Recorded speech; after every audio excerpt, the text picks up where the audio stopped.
عرفتي ان انتي محتاجة تشتغلي على ثقتك بنفسك؟ تعالي نشوف شوية خطوات هتعملي ده ازاي. واولهم ان انتي تسمعي صوتك الداخلي وتقعدي وتكتبي كل الجمل السلبية اللي انتي بتقوليها عن نفسك.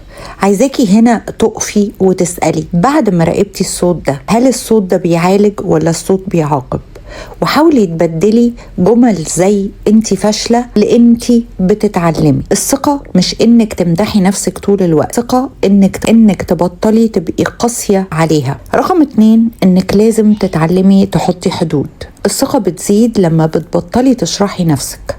ليه بتشرحي نفسك وبتشرحي نفسك بزيادة؟ لأن ساعات بتخافي من الرفض أو بتحسي بإحساس داخلي بالذنب. كتير قوي بتقولي أسفة، بتوافقي وانتي مش مقتنعة، بتبرري قراراتك. فهنا لازم نقف وقفة، والتدريب العملي انك تحفظي الجملة دي وتكرريها. ده اللي يناسبني دلوقتي. اي حد يطلب منك حاجة مش عايز تعمليها، ده اللي يناسبني دلوقتي. الشخص الواثق مش بيقنع حد بحاجة، الشخص الواثق بيختار يعمل ايه وامتى، ولو هو عايز يعمله ولا لا. الخطوة الثالثة انك تبتدي تاخدي خطوات صغيرة.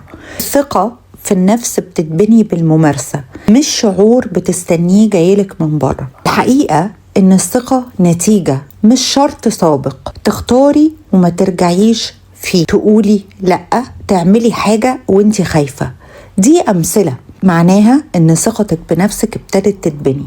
لان الثقة مش ان الخوف يختفي، ثقة انك تتحركي وهو موجود برغم احساسك ومشاعرك وافكارك. التعافي الخطوة اللي بعد كده مش تجمل. انتي مش محتاجة تبقي اقوى، انتي تعبانة وبس. فالاسئلة هنا اللي محتاجة تسأليها لنفسك هو انا تعبانة من ايه؟ ايه اللي لسه وجعني؟ ايه اللي انا محتاجة اشتغل عليه؟ الثقة بترجع لما بتبطلي تمثلي، تسمعي لنفسك وتسمعي لنفسك بأمانة. ودلوقتي أهم خطوة اللي هتقدر تساعدك فعلا إنك تقفي على رجلك وترجعي تبني ثقتك بنفسك. إحنا اللي بيتحكم فينا أفكارنا هي اللي بتوصلنا للمشاعر اللي احنا بنحسها والتصرفات اللي احنا بنختارها. ففي ورقة وقلم عايزاكي مش بس تكتبي انتي بتكلمي نفسك ازاي، ولكن تفكري في كل المواقف اللي ثقتك في نفسك بتكون مهزوزة فيها. هنا عايزاكي تكتبي كل الأفكار اللي بتدور جوه دماغك، زي مثلا هيشوفوني ازاي، ما هم أكيد هيقولوا عليا قليلة، أكيد أنا مش هعرف أتصرف بالشكل الصح. أي فكرة بتخطر على بالك. بالطريقة دي هتبتدي يبقى عندك سيطرة ورؤية واضحة جدا على الأفكار السلبية اللي جواكي. كلنا بنعمل أخطاء كتيرة جدا في التفكير. الأخطاء اللي في التفكير دي هي السبب الرئيسي في اختياراتنا في تصرفاتنا ومشاعرنا. أول ما هتبتدي تمسكي في إيديكي الأفكار السلبية، عايزاكي تبتدي تسألي نفسك لو هي أفكار حقيقية ولا مجرد أوهام انتي مش قادرة توثقيها بأي دلائل. هنا بنبتدي نسأل نفسنا لو ده حد عزيز عليا هكلمه ازاي. وكمان عايزاكي تفكري فيها، وزي ما قلنا ان انتي تبتدي تاخدي خطوات بسيطة أو اختيارات مختلفة، إن أنا برضو في ورقة وقلم عايزاكي تكتبي كل مميزاتك، كل حاجة أنت مقتنعة إن هي حلوة فيكي وإن هي كويسة ومش محتاجة تعديل. على الورقة اللي بعد كده هتكتبي كل الحاجات اللي مش بسطاكي، كل الحاجات اللي انت حاسة انها مأثرة على ثقتك في نفسك. بعد ما هتكتبي الليستة دي عايزاكي تختاري منهم 3-4 حاجات وتبتدي تحددي كويس قوي ايه انت مش قادرة تحبي المنطقة دي. فلنفرض هناخد شكلك، لو في مناطق معينة في جسمك أو في شكلك أو في ستايل لبسك أو في طريقة مشيك أو في قعدتك أو طريقة كلامك مش عاجباكي والكلام ده بيأثر على ثقتك في نفسك، هنا عايزاكي تقفي وتبتدي تكتبي لي من 3-5 خطوات صغيرين جدا جدا جدا، بيبي ستيبس تقدري تغيريهم وتطبقيهم بشكل مختلف علشان تصلحي الحاجة اللي هزة ثقتك في نفسك. بعد ما تطبقي الخطوة دي على الأقل لمدة 90 يوم، ارجعي للليستة بتاعتك تاني وتختاري 3-4 حاجات تانيين وتختاري منهم حاجتين وتكتبي 5 نقط وتمشي على ال5 نقط وهكذا، وشوية بشوية تبني البورتفوليو بتاع إعجابك بنفسك.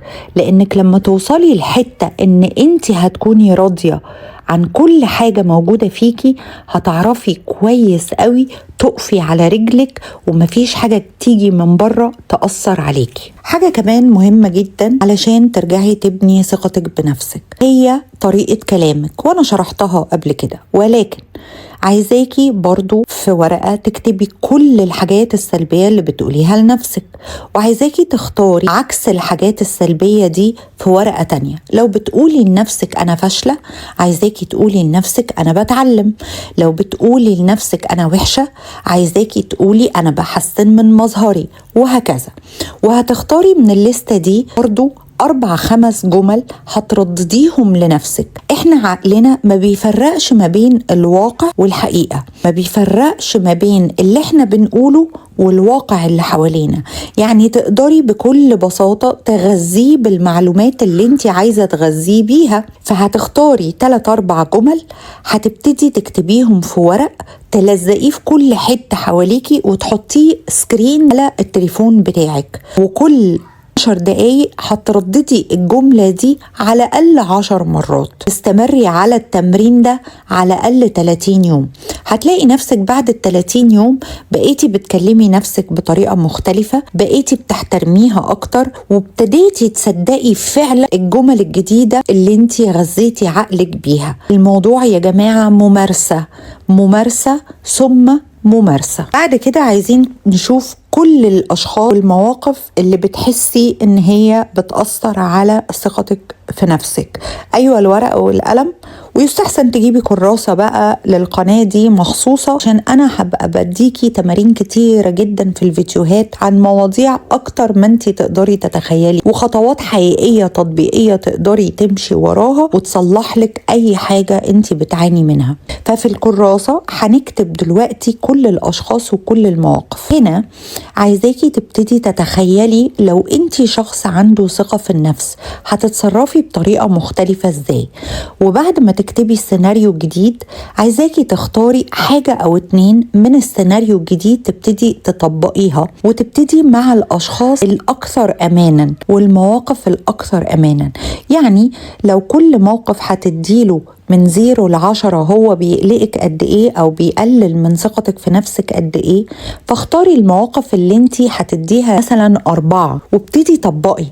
لو المواقف مثلا ان انتي مش عارفة تقولي لأ، ابتدي مارسي انك تقولي لأ على حاجات صغيرة. لو انتي مش عارفة تعبري عن رأيك، اكتبي رأيك ده في ورقة وحاولي تردديه اكتر من مرة علشان تبقي جاهزة لو دخلتي الموقف بعد كده. تاني، كملي ممارسة التطبيقات البسيطة دي على الأقل لمدة شهر، لحد ما لسانك يتعود إن هو يتكلم بالطريقة دي، وعقلك يتعود إن دي بتكون ردود فعلك. ولو أنتي حاسة إنك مش قادرة تمشي المشوار ده لوحدك، فأنا موجودة. ابعتيلي على أي منصة من المنصات أو اكتبي في الكومنتس تحت الفيديو ده، وأنا هكون معاكي خطوة بخطوة ازاي ترجعي تبني ثقتك بنفسك بشكل فعال ودايم يبقى عايش معاكي العمر كله. ولو حاسة انك مش جاهزة للجلسات الفردية، ففي كمان الاي بوك الخاص بموضوع بناء الثقة بالنفس. برضو ابعتيلي على اي منصة من المنصات او اكتبيلي في الكومنت ده وهبعتهولك، وتبتدي تشتغلي فورا على قلة ثقتك بنفسك.